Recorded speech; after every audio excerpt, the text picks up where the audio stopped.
form. Standard form is ax squared plus bx plus c. A, b, and c are just numbers. A quadratic is a function that has a degree of 2. First thing we do whenever we are trying to graph, I would start by the same way we started yesterday, which is just listing the a value, b value, and c value. If you want, you could fill this in with like a is a number, so is b, so is c. So I would write those out. So that way when you do your axis of symmetry or your y-intercept, you have it all right there. Then, just like yesterday, after we get what we can, we're going to do the axis of symmetry. Plug that x value in to get the y, and then this point, xy, is the vertex. So in order to graph a parabola, the bare minimum would be the vertex and one other point. I'm going to expect the vertex and probably 4 other points, but the axis of symmetry is going to be really helpful for doing those points quickly. So other points. So you have the vertex, which is the base of it. We need other points, so we're going to do that by creating a table. I know that we did this for exponentials. Do you remember making a table for exponentials? Perhaps? Okay. So you can do the same thing for linears. Any single function that you have, you can always take your input values, your x's, and plug them in to get your output values, and that'll give you points. So this always works for any function.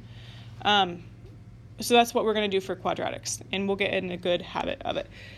We're going to make sure and plot points from the vertex. So once we actually have our x and y values, we're going to do it from the vertex, both left and right. And then the table will be symmetrical around the vertex. I would say same thing for the graph.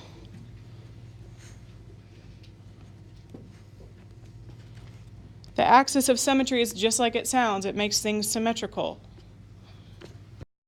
Let's start by writing out A, B, and C. Please tell the person next to you, or if you don't have someone next to you, turn to the person closest to you and tell them, please, what's A, B, and C? Hey, Cora, what are A, B, and C? A is -1, B is 2, and C is 3. Indeed. Okay, now we know that, we are going to, let's see what it says. Find. Okay, we're going to find the axis of symmetry next, which is our x value of our vertex is also helpful when we graph. So x equals -b over 2a. We already know what b and a are. So you can go ahead and solve this out. I'm going to do the same thing on the board. -2 over 2 times -1. So -2 over -2, which is 1. So for our axis of symmetry, what should I write, Bella? What do I say? X equals 1, thank you. It's an equation of a vertical line, remember? So we know now that our vertex is at 1, comma, something. In order to have a graph, we have to have a vertex. So do the same thing we did yesterday. Here's the deal. Let's go ahead and get the vertex first, and then we'll make the table. That sounds good. So y is equal to x is 1. 1 squared, make sure your negative sign goes outside, because it's not -x squared. It's x squared times -1. Be careful, please. Plus 2 times 1 plus 3. So that would be -1 plus 2 plus 3. -1 plus 5 is 4. So my y value for my vertex is 4. Make a table. You can make a table, a vertical table or horizontal table. It does not matter. I'll do it probably both ways today. So I'm going to make a table this way.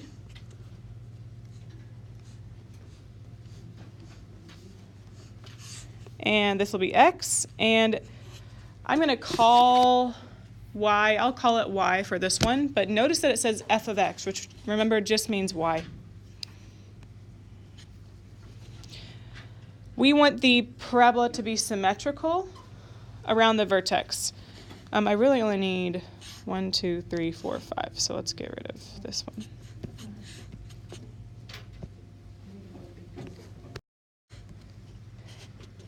Where do you think I should put that vertex? Tell the person closest to you, where do you think you should put it? Where should I put it, guys? The middle. It's the vertex, so it's going to be the middle of the graph. So the x value is 1 and the y value is 4. Put it in the middle. Now, here's the cool part about this. I really only have to do 2 more numbers because the other numbers will be symmetrical around the vertex. So I'm going to plug in 2 and 3, I think. Or actually, 0 sounds easier. 0 and 3. And I'll show you how this works. So let's write it out to the side here. Let's plug in 0 into our function. I'll do it in black. The y value is negative 0 squared plus 2 times 0 plus 3. 0 squared 0 times negative 1 is still 0. 2 times 0 is 0 plus 3. So what's my y value? 3. 3. Okay, so then right here in my table I put 0, 3.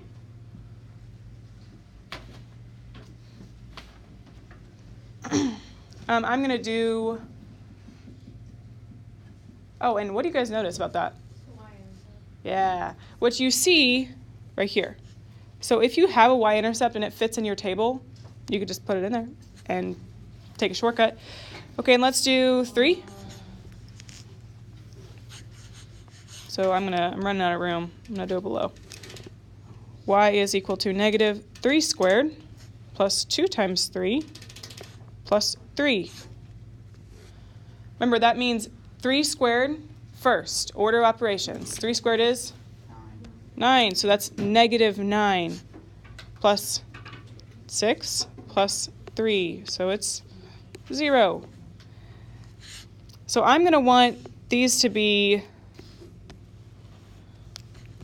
I probably should have filled this in first, negative 1, 2, and 3.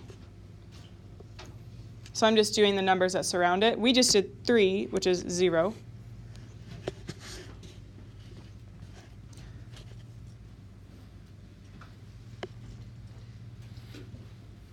I know this seems kind of weird, but because I want you to see it visually, we're going to graph those 3 points right now. So we're going to graph, normally I would not recommend this, but we're going to do it right now because it'll still work out. We're graphing these 3 points. 1, 2, 3. Okay, so go to your graph, and we're going to graph 1, 4 is our vertex. Oops.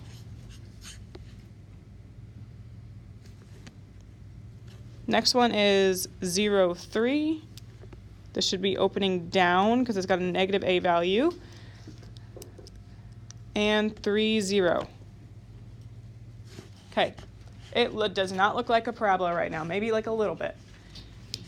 Here's the nice part about the axis of symmetry. You can either fill it in on the table or you can graph it and then fill it in. This is my axis of symmetry, is that line that goes through x equals 1. If that's hard for you to see, I'll try to make it better. And you do not need to graph the axis of symmetry whenever you graph quadratics, but it's helpful. If I have this point on the left, 0, 3, then I have to have a point that is directly across from it. So we have to have a point at 2, 3. So on our table, you get the same thing if you solve it out. I'm going to put a 3 where the 2 is. Same thing, I have a point at 3, 0. Could someone please tell me where would my other point have to be? Luke? Negative 2, 0. I'm negative what? Negative 1, Negative I think. 1. Yeah, there you go. Negative 1, 0. Okay, so you see the graph now. It's symmetrical around that. We would go ahead and make it a parabola, which that was pretty bad. It should really Make sure I go through the points. Make sure you got arrows signaling that, hey, it goes to a negative infinity forever and ever. And now I want you to look at, you're going to look at your table. Tell the person closest to you, what do you notice about your table now? What do we see? Ethan, what do you notice? It goes 0, 3, 4, 3, 0, so the Y's are like... They're repeated because it's symmetrical. So here's my vertex, and then around that, my Y values are going to go together. I don't know a good way to say that. So whenever you're making your table, since we found 0, 3, and 3, 0, I would have to know the point 2 away from the vertex would also have to be 0, and the one that's 1 away would also have to be 3. So that's a shortcut to filling in your table quickly. Okay, let's fill in these last few things about the key features, and then you're going to do the next one on your own. This is the only example I'm going through. Okay. Safik, which way does this parabola open? It opens up. Look at it again. Oh, that one? Yeah, this one. Yeah, down. Because it's negative, and you can fill in all this stuff before or after. It doesn't really bother me. It might be helpful to do it before. So it has a maximum. What is our domain, guys? Bingo. And our range to 4. Negative infinity less than or equal to 4. And my y-intercept, that's something you're going to have to look at the graph for, or look at your table for, or look at the c-value for. My c-value is 3. It should match everything else as well. It does. So 0, 3.